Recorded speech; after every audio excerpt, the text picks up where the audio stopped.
ये कहानी एक ऐसी लड़की की है जो लड़कों के लॉलीपॉप चूस कर उन्हें अपने जाल में फंसा लेती है। फिर एक बार जब वो अपने ही भाई का गन्ना लेने का ट्राई करती है तब उन दोनों के साथ क्या होता है यही हम इस मूवी में देखेंगे। मूवी के शुरुआत में हम एक पुलिस ऑफिसर को देखते हैं। वो कार में बैठा होता है और एक लड़की कार में ही उसका गन्ना निचोड़ रही थी। इस लड़की का नाम एरिका है और वो अभी 17 साल की है और एरिका देखने में बहुत ही सुंदर होती है। यहाँ पे जब ये दोनों रोमांस कर रहे थे तभी दो लड़कियाँ यहाँ पे आती हैं और इनकी हरकतों को रिकॉर्ड कर लेती हैं। दरअसल ये दोनों एरिका की ही दोस्त थी और अब ये तीनों मिलकर पुलिस को ही ब्लैकमेल करने लगती हैं। चूँकि एरिका अभी माइनर है जिस वजह से अगर ये बात बाहर जाती है तो इस पुलिस वाले को जेल भी हो सकती है, इसलिए वो इन तीनों की बात मानकर इन्हें $400 देता है। ये देखकर एरिका कहती है ये तो बहुत ही कम है। इस पर पुलिस वाला कहता है मेरी कमाई बहुत कम है और मेरे पास जो कुछ भी था वो मैंने तुम्हें दे दिया। एरिका के दोस्त पुलिस की ऐसी बातों को सुनकर हंसने लगते हैं। एरिका और उसके दोस्तों का ये रोज का काम था। पहले वो लोग मर्दों को एरिका के जाल में फंसाते हैं और फिर उन्हें ब्लैकमेल करके उनसे पैसे लेते हैं और ये लोग उन पैसों से ढेर सारे शॉपिंग और मजे करते हैं। एरिका के हरकतों के बारे में उसकी माँ भी जानती है। उसकी माँ कभी उसे डांटती है तो कभी उसे प्यार से समझाती है। एरिका ने एक लिस्ट बनाकर रखी है और वो जिससे भी पैसे लूटती है लिस्ट में उसका नाम और अमाउंट डाल देती है। एरिका ढेर सारे पैसे जमा कर रही ताकि वो अपने डैड को जेल से छुड़ा सके। अपने पापा की रिहाई के लिए पैसे जमा करने का जिम्मा एरिका ने अपने कंधों पर ले लिया है। इसके बाद हम एरिका और उसके दोस्तों को एक क्लब में देखते हैं। यहाँ एरिका की नजर एक लड़के पर जाती है। इस पर एरिका अपने दोस्तों से कहती है मैंने अभी अभी एक लड़के को देखा जो कि देखने में काफी हैंडसम है। इधर एरिका की माँ अपने नए बॉयफ्रेंड बॉब को डेट कर रही थी। फिर वो एक रेस्टोरेंट में अपने बॉयफ्रेंड के साथ एरिका और बॉब के बेटे को लेकर जाती है। बॉब के बेटे का नाम जॉन होता है। जॉन अभी 18 साल का है और हाल में ही रिहैब से वापस आया है क्योंकि वो एक ड्रग एडिक्ट था, इसलिए अभी उसकी मेंटल कंडीशन ठीक नहीं है। ये लोग अभी बातें कर ही रहे थे तभी जॉन अचानक यहाँ से उठकर चला जाता है। ये देखकर एरिका की माँ कहती है वो जाकर जॉन को मना ले, लेकिन एरिका जाना नहीं चाहती। इस पर उसकी मॉम उससे कहती है अगर तुम जॉन के पास जाओगी तब मैं तुम्हें पैसे दूंगी। ये सुनकर एरिका जॉन के पास चली जाती है और उससे कहती है अगर तुम चाहो तो मैं तुम्हारा गन्ना चूस कर तुम्हें कंफर्टेबल कर सकती हूँ। एरिका की इन बातों को सुनकर जॉन और भी अनकंफर्टेबल हो जाता है। एरिका उसे फिर से मनाने का ट्राई करती है। दरअसल एरिका का ऐसा मानना था वो किसी का भी गन्ना निचोड़कर मूड अच्छा कर सकती है और कोई भी आदमी उसकी बातों का इनकार नहीं कर सकता, लेकिन जॉन ने उसकी बातों का इनकार कर दिया था। एरिका अपने दोस्तों को भी इस बारे में बताती है। इस पर उसके दोस्त उससे कहते हैं जॉन तुम्हारा भाई लगता है, भला तुम अपने ही भाई के साथ ऐसा कैसे कर सकती हो। इधर एरिका की माँ बॉब के साथ रहने लगी थी। दूसरी ओर एरिका भी जॉन से दोस्ती बढ़ाती है और उसे लेकर एक रेस्टोरेंट में जाती है। फिर वो जॉन से अपने किए पर माफी भी मांगती है। यहाँ वो जॉन से कहती है उसके डैड ने एक कैसीनो लूटने का ट्राई किया था और तभी से वो जेल में है, लेकिन तभी अचानक से जॉन अनकंफर्टेबल हो जाता है। दरअसल जॉन की नजर अपने स्कूल टीचर विल पर जाती है। विल ने पास्ट में जॉन के साथ गंदी हरकतें की थी और उसने जॉन का शोषण भी किया था। हालांकि जॉन ने इसकी शिकायत भी की थी, लेकिन उसकी बातों पर किसी ने भी यकीन नहीं किया और इस तरह पास्ट में विल को सजा नहीं मिली। इसलिए आज जब जॉन विल को अचानक देखता है तब उसे सारी बातें याद आने लगती हैं। यहाँ पर एरिका की नजर फिर से उसी हैंडसम पर जाती है जिसे उसने पिछली बार बॉलिंग सेंटर में देखा था। इसके बाद एरिका उसका पीछा करने लगती है और उसके पोस्ट किए हुए लेटर को लेटर बॉक्स से निकालती है। इधर रात में जॉन अपने आप को हर्ट करने का ट्राई करता है, लेकिन उसकी कोशिश नाकाम हो जाती है। फिर जब एरिका ये सब देखती है तो वो सभी को बुला लेती है। फिर बॉब जॉन को लेकर हॉस्पिटल में आता है। वो इन लोगों से कहता है जॉन अभी बहुत डिस्टर्ब है क्योंकि पास्ट में उसके साथ बहुत बुरा हुआ है।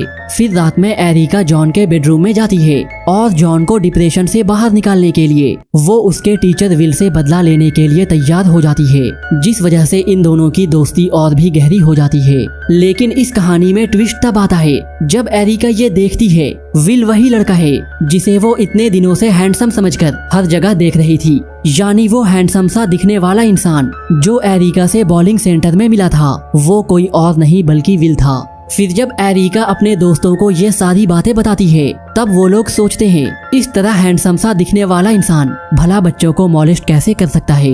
लेकिन एरिका ने तो विल से बदला लेने की ठान ली थी, इसलिए वो मॉल में उसे स्टॉक करती है और उससे दोस्ती बढ़ाती है। फिर रात में जब वो जॉन से मिलती है तब वो उससे कहती है वो विल से बदला जरूर लेगी। इसके बाद ये लोग साथ में डांस करते हैं और एक दूसरे को हक करते हैं। फिर अगली ही सुबह एरिका बॉलिंग सेंटर में विल से मिलती है और उससे बॉलिंग सिखाने के लिए रिक्वेस्ट करती है और विल भी उसकी बात को मान जाता है।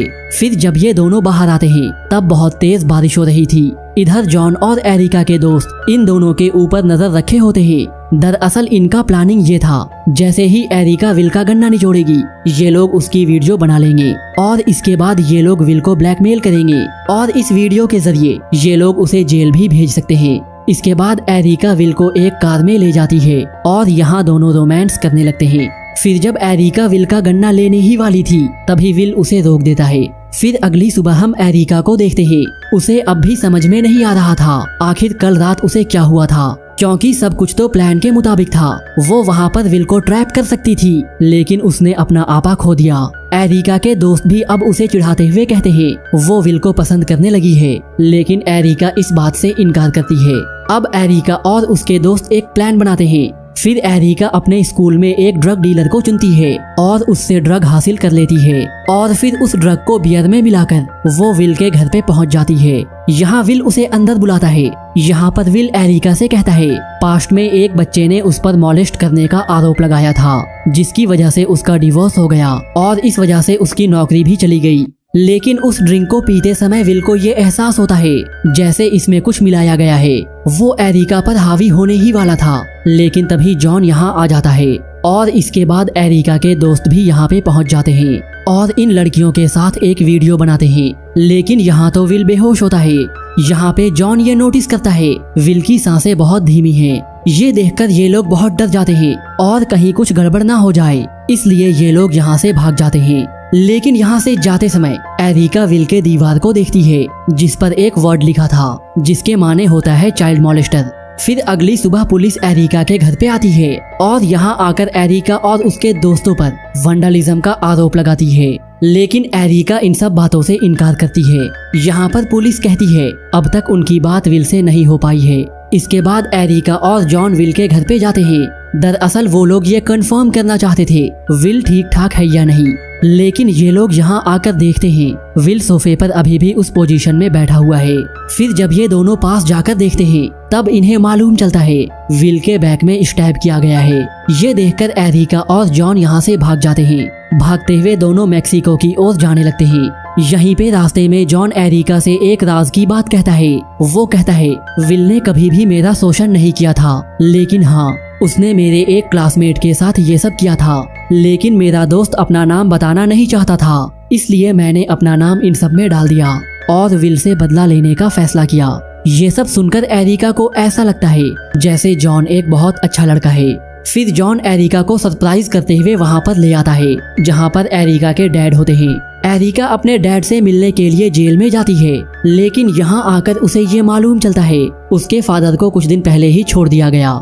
ये सुनकर एरिका काफी हैरान हो जाती है क्योंकि जेल से छूटने के बाद भी उसके डैड ने उससे कांटेक्ट नहीं किया था। एरिका इस बात से काफी डिस्टर्ब होती है। फिर जब ये लोग यहाँ से निकलते हैं तब ये दोनों देखते हैं पुलिस इनका पीछा कर रही। ये दोनों पुलिस को इन रास्तों पर भटकाते हैं। यहीं पर जॉन एरिका से कहता है वो काफी समय से उसे पसंद करता है और यहाँ पे एरिका भी उसके प्रपोजल को एक्सेप्ट कर लेती है और इसके बाद दोनों कार रोककर यहीं पर झाड़ियों में घपाघप करते हैं। तभी पुलिस भी यहाँ पर पहुँच जाती है। अब इन सब चीजों को हुए 1 महीने बीत चुके थे और अब जॉन को जेल में रखा गया है। यहाँ एरिका उससे मिलने के लिए आती है। एरिका उसे बताती है इस क्राइम की वजह से उसे भी हाउस अरेस्ट में रखा जाएगा। लेकिन अब इन दोनों को इन सब बातों से कोई फर्क नहीं पड़ता और अब ये दोनों एक दूसरे से प्यार करते हैं और यहीं ये मूवी खत्म हो जाती है। इस मूवी में ये नहीं बताया जाता विल की मौत कैसे हुई, लेकिन सिचुएशन देखकर हम ये समझ जाते हैं जो लोग विल के घर में गए थे उन्हीं में से एक ने विल को मार दिया, या फिर ये भी हो सकता है जॉन ने ही विल को मार डाला, जिसकी सजा जॉन और एरिका को मिलती है।